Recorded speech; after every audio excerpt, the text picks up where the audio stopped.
Welcome again. Thanks for taking the time, Patrick. I know that you've been a member of the group for a while. You're, an expert in Facebook, I think. You've done a lot. You've grown pretty quickly, and I think it's going to be cool to have a discussion with you because I think you started with digital marketing pretty early, right? And grew pretty quickly. Where you've done a lot. Forbes 30 under 30, and giving conferences now.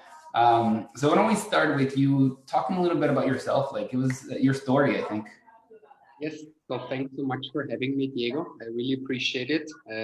I don't know if you can actually imagine, but for me, it's a big thing to talk to you. Like in 2016, when I decided to leave my 9 to 5 job and started to work on my own as a digital marketer, I always went like the white hat direction. And if you're not doing any drop shipping, if you're not doing any gray hat or black hat stuff, you obviously want to work with big brands. You want to create your own digital marketing agency. You want to become a consultant. You want to become a speaker. And by doing that, it is, in my personal opinion, it's really necessary to have all the blueprint certifications. Because if not, how are you going to argue in front of a big client that you really know what you're talking about? And not only to really demonstrate in front of a client, but also for your own self-confidence and to trust in yourself, especially in the beginning, when you want to argue your prices, when you give a presentation, there's always a critical question from the audience. And I knew that I basically everything there is to know about Facebook and Instagram ads, I'm certified, certified buyer, certified planner, certified all of these things. I knew that what you have to know about it, I knew. And why do I tell you all of that? Because I was obviously studying with all of your material. I honestly did so. And I thought already 4 years ago, like, man, it's so smart to focus on this niche. Nobody else occupies this niche so good like Diego. It's amazing. And now I'm here 4 years later talking to you, and I'm the success story. So that's really nice. That's cool to hear. And I think when I approached you, I wasn't sure. I didn't know that you started with the group, so I thought it was really cool to interview you because I was like, man, like we get a lot of people, and I think a lot of people in our community are either starting a career in digital marketing, they want to make that jump, or it's you've been working your 9 to 5, you're tired, and I think digital marketing is a good way to generate income pretty quickly, and I think it's obviously tiring. I had an agency as well, and it can be demanding. It can slowly become going from 9 to 5 to 24/7, 7 days a week, because you have clients calling you every single day, all the time. But I think, how did you get your first client? Because I think that's one of the things that we always get is where do you start, right? So sure, you can start with studying the materials and how do you convince that first client where you haven't done anything, right? I know that you started 3 e-commerces before, and I think that probably gave you credibility and kind of like the confidence of going out. But how do you land that first client? Yeah, it's the $1 million question that everyone tries to have his or her own answer. Before I tell you my own personal experience, I would also like to tell you that I even have my own academy where I teach people how to do these things. Yeah. And I basically did the real, because I want to add a lot of value now in this call to your audience, and where I see the easiest paths to get the first client, which is not what I did because I did something else, but I'm going to tell you in a couple of seconds. But the easiest things is with a referral system. So basically having a network of colleagues, coworkers, friends, family members who know that you are searching for a client, and you either pay them like a 20% commission of the deal, or just because they're really good friends. That has worked hundreds and hundreds of times. So basically just having this referral network, referral partner system, this for me, I have seen with my own students has worked the best for them. The second best thing was the free trial method. So to basically tell a potential client, hey, I like your brand, I like what you have to offer. I would love to run your Facebook ads. I would do the first month for free, already framing them. But afterwards, I'm going to charge you $1,000 per month or whatever, or 500 or 1,500, whatever you want. But the first month I do for free. And then if you're happy, we change into a paid system. And typically the conversion rate of becoming a free, not paying client is very high, right? So like it's like going with Sabri Suvi, it's like a Godfather offer, right? Because who would say no? If you approach someone, hey, you're not running any Facebook ads, and you can see that if they don't have the Facebook pixel installed, if you don't have any active ads in the ads library, you can see that they're not running any ads, right? And it's an e-commerce company like, hey, why are you not selling online? Why are you not focusing on Facebook and Instagram? I'm gonna do them for you. First month for free. Like it's a very good offer. It's an irresistible Godfather offer, and this tends to work very, very well. And the third thing, which I have seen works amazingly, is like direct outreach via social selling. And social selling, which I see works the best right now, especially here in Europe, is LinkedIn and also Instagram.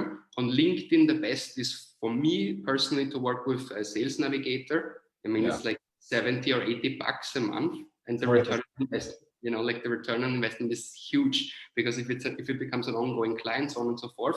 So that's really good. And then it's just social selling, right? Just be a friendly, honest person. Tell them that you have a lot of theoretical knowledge. You have done all the certificates, but now you have to get some practical stuff, because practical experience. That's what many of my students, they struggle. They struggle by, you know, with this imposter syndrome. So they struggle to not know, they fear that all the others are much better. Well, then just be honest and tell the client, I've done the course. I know how it theoretically works, but I've never done it in real life.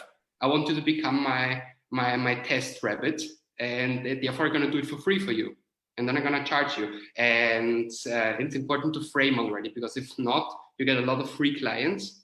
And then when the moment comes to convert into paying clients, they're going to say, okay, I pay you 100 a month or whatever. And that's terrible. So it's important to pre-frame from the first moment. So you're going to be my test rabbit, and I'm going to do it for free. Typically, I would charge 1,000 euros a month. And typically it's a 3-month retainer, for example. And then and then they're already pre-framed that they will then have to pay three grand more or less for the 3 next months. And the last one I wanted to share is like social selling outreach, not via LinkedIn, but via Instagram. Here, at least in Europe, the big thing is, especially in e-commerce, it's so easy. When you want to work with e-commerce companies that typically have somewhere between 5,000 and 20,000 followers on Instagram, in these companies, typically the founder and owner carries out the Instagram profile still, right? So they do not yet have a community manager or whatever. And it's so easy to approach them directly, simply by sending them a video. Because if you would send them a direct message with just a text, it's not going to stick out. It's going to be 1 out of 100 messages. But if you send them a quick video, 1 minute, highly personalized, telling them, hey, brand XYZ, I really love your products. I love the way your brand is positioned. I actually purchased one of these hoodies like the other day, whatever, and I loved it. I showed it to my friends. By the way, I'm an expert on Facebook and Instagram ads, and I have seen that you're currently doing 3 big mistakes when it comes to your ads. If you want to know them, just let's schedule a quick 15 minutes call, and I'll jump on a call personally with you. And then whatever, and the 3 mistakes could be like you don't have the pixel properly installed, you do not have, well, you use whatever, like horizontal images instead of squares. Like squares and stories and like the typical things. And then you just jump on a call with them and you get them as a client. So these are basically the 3 big strategies that I see works very well for my own students to get the first client. Yeah, and I think you made a good point, and some of the things I always say too is do the research, right? Just don't approach people just to approach them, but actually take the time and go into their Instagram account, go into their Facebook, ask for information, like see how they're selling, like, and that's where you're see opportunities of like, oh, these are things I can improve. And a lot of times they're very simple things, like what you mentioned, like the pixel, or like, oh, like your images are just squared and you need for stories, like. It's very simple things that you can implement and you can show them, and but do your homework, I think, and that's key as well. In that, I really like the whole thing of referrals and direct calls, but also just make sure you do the research. And following up on like the imposter syndrome, because I think that I was going to ask you that too. I think one of the biggest fears of people is like the whole chicken and egg dilemma, right? Like I don't have experience, and therefore like, or I've never managed a client, so how are they going to trust me? Like, how do you build that credibility so that people are not afraid of going out? And because it's a mental thing, right? It's a huge thing. And I personally believe that every smart entrepreneur who has at least a little bit of emotional intelligence has to feel the imposter syndrome. If you do not feel it, it shows that you're emotionally not smart. Like, who would just start in a new business and already feeling to have balls like this? It's typically a person who's very cocky, very, I don't know, not very reflected. So for me, having an imposter syndrome is a sign that this person is intelligent and smart and realistic. Because in German you say, no master has fallen from the sky. You know, Yeah. you have to do the work, you have to grind, you have to work with smaller clients, you have to do a lot of mistakes. One of my favorite sentences, how to become an expert. The best way to become an expert is to commit every single possible mistake in a very narrow niche. And I love that. It's basically, that's the way I became a Facebook expert for e-commerce, is by failing with my own free commerce stores, by spending 2 million euros in ads for one of the bigger clients I worked with, Yeah. not generating the very best results in the beginning, and then generating good results. And this is also a very important tip for you guys. If you find a big client, don't look so much for the money that you can make in the short run, because it's a huge boost for your confidence, for your personal brand, for your experience to have worked with bigger budgets. So personally, with the first couple of clients, I didn't charge anything. So I was just doing it for the experience, and I was happy to be able to get to the Facebook headquarters in Dublin and all of these things. But like, I mean, nothing I did not get, but I got like 200 euros a month or something like that, which was not amazing, obviously. But I did it to get the experience, to get the referrals, and to get the references, and it opened up so many doors. Yeah, I think it's key that people also lose, some people are afraid of like, oh, I don't want to work for free. And I think it's okay if you work for free as long as there's a purpose behind it, right? As long as you know that it's going to open doors, as long as you know that you're going to be able to do a freemium product where I'll do it for free for a month, but you already pre-fed the client of like, I'm charging you more month 2 or 3. And it might take you 2-3 months for you to do the work and do it for free, right? Sometimes in a month you make so many mistakes that the client's going to be like, well, it's just not worth it, and that's okay too. And I think that's part of like, not being afraid of those mistakes of failing, like you mentioned. Like sometimes it might take longer than a month. How would you, I guess, looking back now, like how would you tell if someone that's wanting to get into digital marketing, they haven't done the Facebook Blueprint certifications, they haven't done anything, where do you start today? Do you think it's more of a practical thing, or is it worth taking a course first? What do you recommend these days for people who want to get into digital marketing? Like, what are good resources and how to start?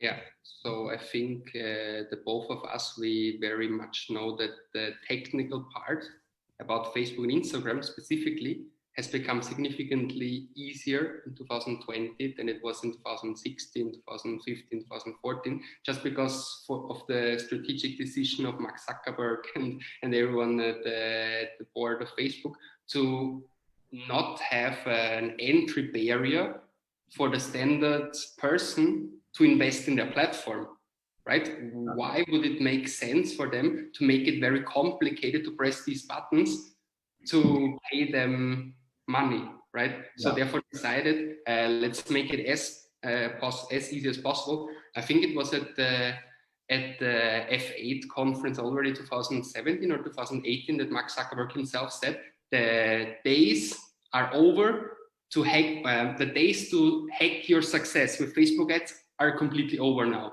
And ever since then, we started with automatic placements, automatic bidding. So instead of the manual bidding, so basically just lowest cost and maximum ROAS instead of any bid strategies. Yeah.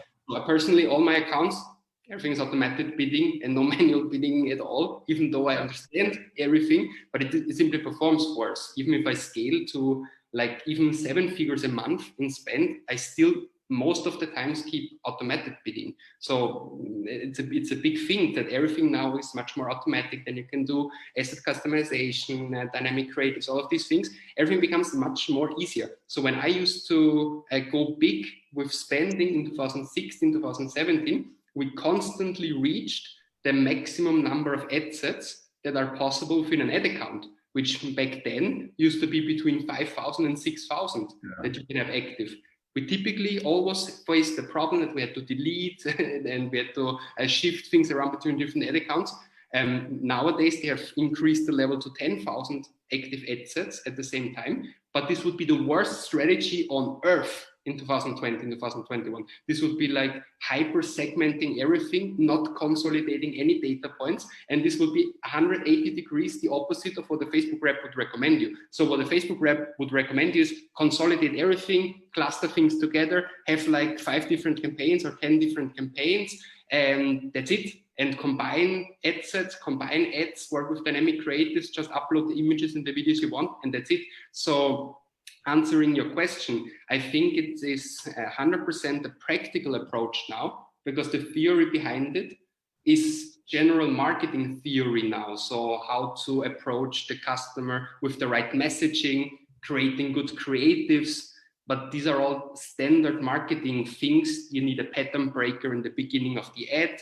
Videos are cool, but of course the first second matters, as we've already discussed initially, like the format. It shouldn't be horizontal on a mobile phone. 80% of the traffic comes from a device like this. Yeah. So a horizontal image would basically occupy like a quarter of the screen. A squared or a squared or 1 by 1 would be like a quarter. Or as we said, for stories, a vertical one, or at least 4 to 5 would occupy even more, and you pay the same CPMs. So this is general marketing knowledge, so to say, but the best approach to get into business now as a digital marketer is get a client.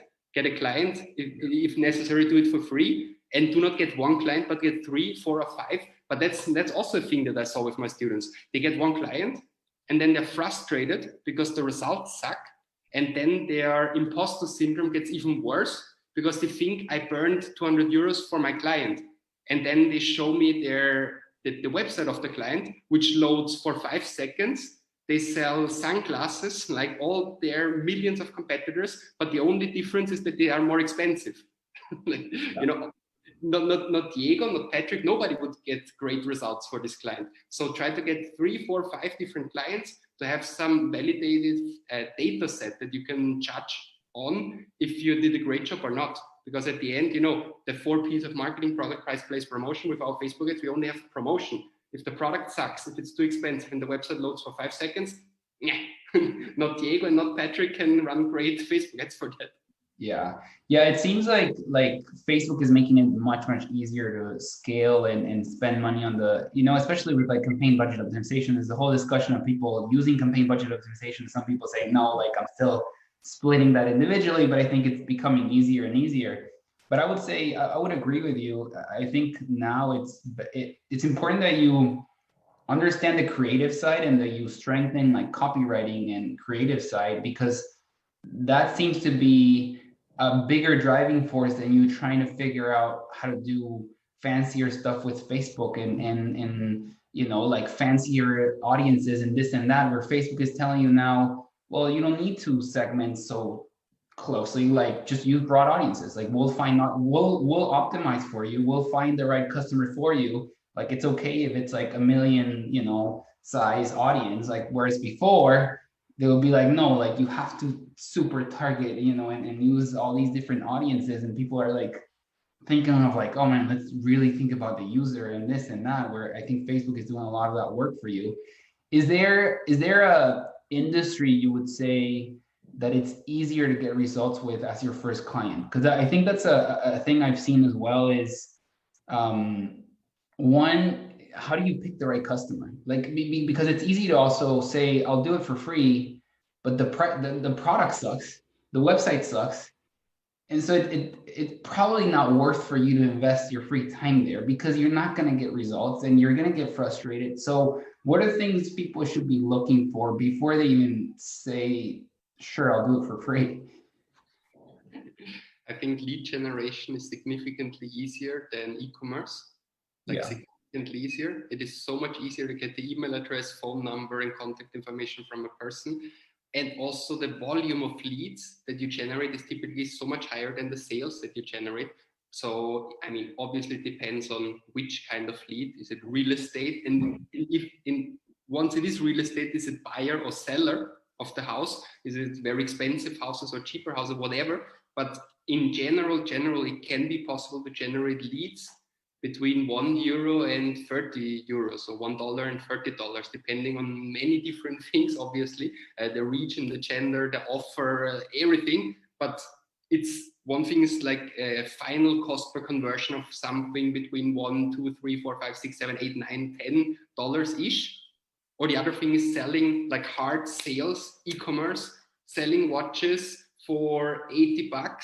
Margin is $30, so your cost per acquisition needs to be below 30, and then it's not below 30, and your ROAS is not high, and the client is pissed because you lose a lot of money. And that's the first thing I would say. Lead generation is significantly easier than hard sales. Second, high ticket, everything where the absolute margin at the end is pretty decent, and with pretty decent I mean at least €100, or even better €1,000, like a coaching program or a consultant or a high ticket online course, whatever. The margins are so big that at the end the business is going to be profitable, even if you generate them shitty leads for $10 a lead. Well, 1 out of 10 of these leads is going to buy, right? Or 1 out of 100. Let's imagine you generate cost per lead of $10. With $1,000 investment, you're going to generate 100 leads for this client. If he only converts 1%, which is really low, like 1% of these 100 people, his cost per acquisition will have been $1,000, right? And if the ticket is now a coaching program or a service or whatever, which is more than $1,000, he's going to be profitable. Like every single online course which sells like whatever for like 1,990 or 1,785 or whatever has this margin which is higher than the cost per acquisition. And these are always easy businesses because at the end your client wants to make money. And if they sell watches and they have €30 margins and you run the Facebook ads for them and the cost per acquisition is higher than 30, is 50, 60, 70, and on top of that you want to charge the money, people are not stupid. They're going to say like, no, obviously not. But the other example where I just said, let's imagine that the guy sells a $2,000 coaching offer and the cost per acquisition that you generate for them is $1,000. So he makes 1K of margin each sale. If you bring this guy 3 or 4 a month, you easily auto finance your fee. They easily do that. Yeah, I agree. I think that I've seen a lot of mistakes too, where people take like small restaurants, and it's really hard to bring results to a small restaurant. Like it's very hard to connect like the how much they're investing in you versus the sale, and really be able to say, I was able to generate X amount of sales on your investment. And I think that those 3 areas are interesting. One of the things I've seen is, do you see the same issue in Europe with lead generation, where it's so easy for people to leave information on lead forms, for example, where the quality of a lead is very, very low.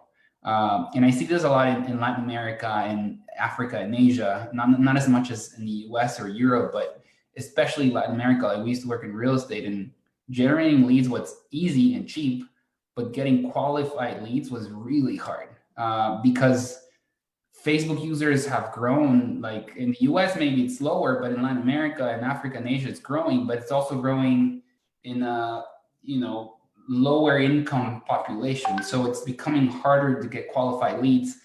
How do you overcome that? Or what, from your experience, or people who are entering this, because we have people from all over the place, what are the things that people can do to tackle this issue of improving the quality of the leads that they're generating?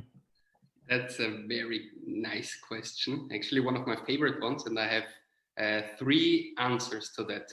And I'm sure that if the audience is going to do that, they're gonna increase the quality of the leads. And why do I know that so sure? Because I also faced these issues for many years for my own business, right? I also sold online courses all over the world in all different countries, also a lot in Latin America. Like I live here in Spain, and obviously my products are in English and in Spanish, and the CPMs are so cheap, like so cheap. The CPC is so cheap, and then also the cost per sign up and the cost per lead is so cheap, but then they do not buy. So, and actually it costed me around $50,000 before I understood these three things. So I really wasted and burned them off my own credit card, which hurts double as if you would. So it really hurts much more. And there are three things that I learned. First thing, avoid the lead generation campaign type and run conversion campaigns and just pixel them on the website and nurture them much more. First thing, it's always worked better for me. Second, if you still insist of high volume of leads, which you obviously get with the lead generation campaign type, you get much more volume, but the quality sucks. Right? If you do it on the website, the quality is better, but the volume is not so much. But if you need a lot of volume, what I typically offer is like a compromise. So yes, the lead generation campaign type, but now comes a little hack. Within the lead generation campaign, make it as complicated as possible to fill it out. Open questions. So that people typically, when they're on the phone, when they're on Facebook, Instagram, they're in a standby mode. They're just searching for, I don't know, like endorphins and dopamines to distract them. And they're not cognitively processing your information. They're just pressing buttons and like, confirm. And then you call them and like, who are you? Why do you have my phone number? I'm going to sue you. Why do you call me? You know, so it's terrible. So they're not even conscious about having signed up for anything. So make it as complicated as possible to fill out the form, meaning that they have to type in something actively, like, why do you schedule now? Open question. Or why are you the perfect candidate for whatever? Or what is your business that you want to improve? Whatever. When you have to type in something manually, they activate the neofrontal cortex, so they have to process the information. It's not anymore standby mode, it's active mode. And then the quality is much better with this little hack. But the third and biggest game changer in my own business, especially working in geographic regions, which is not the US or Germany or UK, but let's say less developed regions. Here the hack is the way you target, because at the end there's still some targeting options, even if you go broad, to reach the high income or high purchase power audience. And here my favorite hacks are, I mean, just think about it. How does Facebook do it? If you are on interest-based targeting, there is an option that says based on income, but only available in the US. But how do they do it? Well, basically based on the zip codes, right? Yeah. So assume if you live in an expensive postal code, your purchasing power is high, and it makes sense. More or less, if you live in the city center of Barcelona, you tend to have more money than someone who lives in a rural area 2 hours in the country. It's just pure statistics. So if you live in a rich postal code, people tend to have higher purchasing power, but it's only available in the US with the automatic button. Well, but then just take the knowledge and apply it to the country where you want. Like here in Spain, there are also a lot of urban and a lot of rural areas. And I personally, if I offer my high ticket offers in Spain, I always only target postal codes with a lot of money. And therefore I exclude low income postal codes. So that's a good thing. If you go international, and I'm a fan of worldwide campaigns. So literally in geographic targeting, you type in worldwide. I love that. It's huge. It works really, really well for me. But only if I apply 2 additional filters. So the postal code for worldwide is a lot of work. So I typically do not do that. But what I do if I do worldwide targeting, I do 2 things. First, university degree. Like I obviously know that many successful people on this earth have not studied at university, but pure statistics say if they have a master's degree, if they have a bachelor's degree, they tend to have higher purchasing power. So having some kind of study is not a bad filter if you do it very, very broad and wide. And the third one, which I like a lot, especially when targeting very wide, is the iOS device. So obviously, once again, I know that there are many people that buy an iPhone and they do not have a lot of money. And I also know that there are very, very smart people who have Androids. I know that, but once again, pure statistics, the iPhone user on average has higher purchasing power than the Android user. And it's a hard fact because all of the other things tend to be soft facts, like interested in fashion, interested in sports. Yeah. What is that? I mean, of course, they have their characteristics and stuff, but if they enter from an iOS device or if they enter from an Android device, is a hard fact. Like there is no doubt that Facebook knows 100% if the user entered from an iOS or from an Android. So it's a hard fact. And for me personally, it worked much better. And I stopped burning my money and generated some positive results finally. Yeah, one thing I would add is that we used as well a lot is in combination with university degree. Because one of the things I realized we came into is a lot of people don't say on Facebook that they have a university degree or like post anything about it. But frequent travelers, and I would assume that's changed now that people aren't traveling or have been traveling for the past 6 months. But frequent international travels in combination with iOS devices was good because then they have an iOS and they're also traveling internationally. So that increases the bar of like, especially if you're doing like B2B or you're looking for businesses, we found that segmentation was good. And I like your thing of lead forms of forcing people to fill out the form. Because Facebook auto-populates, the phone and the email, and sometimes it's like, well, I opened Facebook 10 years ago, I had Hotmail, and like it's like, oh sure, like the email you're getting is from Hotmail, people don't check it anymore, and that's what Facebook has, and so I like forcing people to do that. The other question I had is, and this is something that we've encountered with e-commerce, especially I would say Latin America and other countries, is that people are investing a lot, especially these times, in like setting up a website, and yet 70-60% of the sales are going through WhatsApp. So people go to the site, they ask, they look for the product, they see that they can purchase it on the site, but they're going to WhatsApp to ask for more information and end up buying it on WhatsApp. Have you seen that trend evolving, and what strategies can business follow there? Because that's one of the things that I've seen a lot of small businesses asking is it worth having a website when 70-60% of my sales are going through direct messages on Instagram or WhatsApp? Or do I just invest more in having better content on Instagram and bring traffic to my chats and have, more customer service people chatting with people? Is that something that you see happening, and what strategies can people follow, the people that are struggling with that? It's super interesting, and to be 100% transparent, like here in Europe, this does not take place at this pace. Here people tend to go very big on Shopify. Like everyone has a Shopify store. Every single person, there's no one I know that doesn't have a Shopify store. But I heard about that trend, and so the things that pop up in mind, first of all, of course, WhatsApp Business instead of having standard WhatsApp. Of course, setting up a proper, nice, well-optimized product catalog within WhatsApp Business, right?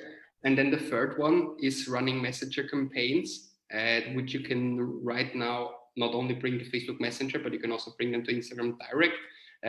Fourth thing is that ManyChat. ManyChat, the chatbot for Facebook Messenger, they just announced 1 month ago, more or less, that they're going to roll out all the ManyChat features for Instagram Direct and for WhatsApp. Yeah, that's big. That's big. That's really big. So having a really easy drag and drop chatbot for WhatsApp Business, I think for these companies, that's the bigger leverage than having a nice website. But still, why not creating a Shopify page? Yesterday I received a YouTube ad from Wix.com, that they are now going big into the e-commerce niche. I didn't know that, but you can obviously, well, Wix is the leading platform for self-made websites, and it's cheap and everything. And now obviously they want to conquer also the e-commerce market. So they want to get some market share from Shopify. And yeah, so you can even create a website, an e-commerce website with Wix if you want. Yeah, I think having an e-commerce is a no-brainer now. Like you have to. It's a must, and I think especially with how everything has evolved in the past 6 months, and looking forward, it seems like we might have to be locked down. Probably not full lockdown like we did like 6 months ago, but you know, things just started implementing here in Vancouver, for example. Like you can't do other things now, and certain places are closing, and it's like, well, you have to be able to adapt to that.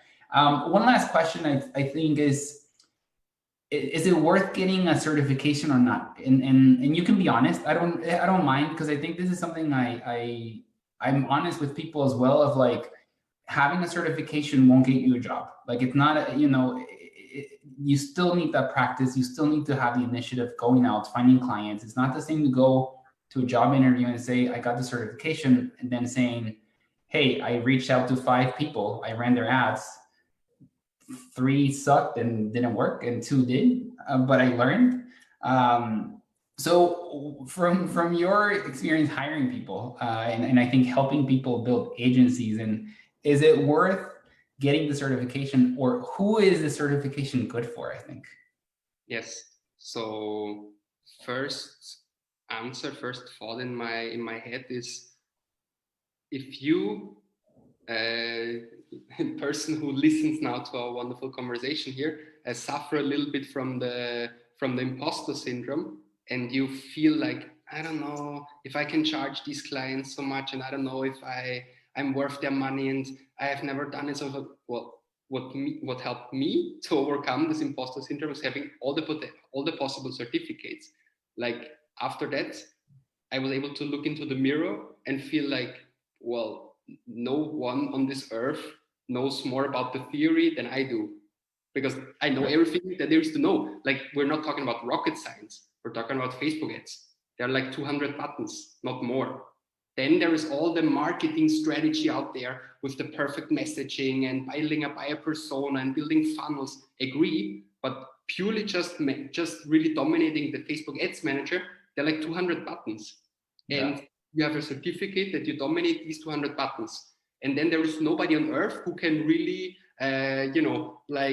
be bully or anything, or can, like, I did presentations in front of thousands of people, and there are always people that are really nasty, like really nasty. They just love to see you suffer. But there is nothing that they can make you suffer. If you get all of these certificates, you know everything in theory that there is to know about. Then comes all the practical experience where you learn that it's not just about Facebook ads at the end. And the real difference between a highly successful digital marketer and the mediocre ones is not that they're better in Facebook ads, it's that they're better in finding good clients, because they have a good personal brand, they know how to sell themselves, they have an upsell funnel, they have better offers. That's what differentiates them from the mediocre ones, not that they're better in setting up lookalike audiences. This is all just fancy buzzwords that people throw out, like, I have this combo audience and then I combine my super lookalike audience. Yeah, perfect. But what really matters is not that. What really matters is to find great clients. And to find these great clients, I promise you, having a certificate will make you more confident. Like 100% for sure. You're not going to be less confident by having the certificate. It's a little bit of money investment and time investment, but I promise with Diego's material, you're going to pass if you dedicate the necessary time. I truly believe so. I really, really, really think so. Thanks. No, and I think I really like that point, that it's not about the tools, it's about finding the right customer. And I think that's key. You have to learn which customers you can bring results to and which ones are just it's not impossible, but I think it requires different set of skill sets, especially if you're working with like consumer product goods, or you're working with like restaurants, where bringing in sales requires massive campaigns, and like you can't have a client say like, sure, like I want to increase sales and we have 10 shops, but I'm just going to give you $500 a month. Like, you're not going to do anything, right? So I think picking the right customer is key, and I really like that. Any last thoughts, recommendations that you can say to the community or someone who's starting? Well, what I wanted to share is that I'm really impressed by you, Diego, that after so many years and so many success stories, you're super down to earth. You're such a nice person to talk to. I really, really enjoy it, to be honest. I just hope that we can have many cool conversations in the future. And this is maybe just the start of something even bigger. And what I would like to share with the audience is don't be so harsh on yourself.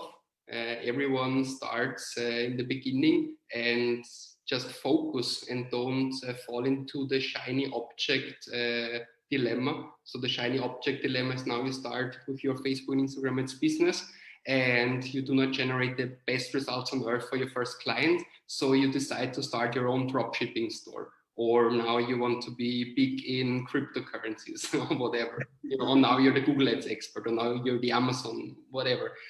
Don't find shiny objects on the side to distract you from your main path, because in all the other ways, I can also promise you that things are not so funny and so easy as they think in the first moment. You always have to conquer difficulties. In Facebook and Instagram, it is a solid industry. It's one of the two big, well, it's a duopoly in online marketing between Google and Facebook. Of all the media spend in the United States, 40% of the online media spend went to the Google family, including obviously also YouTube, etc.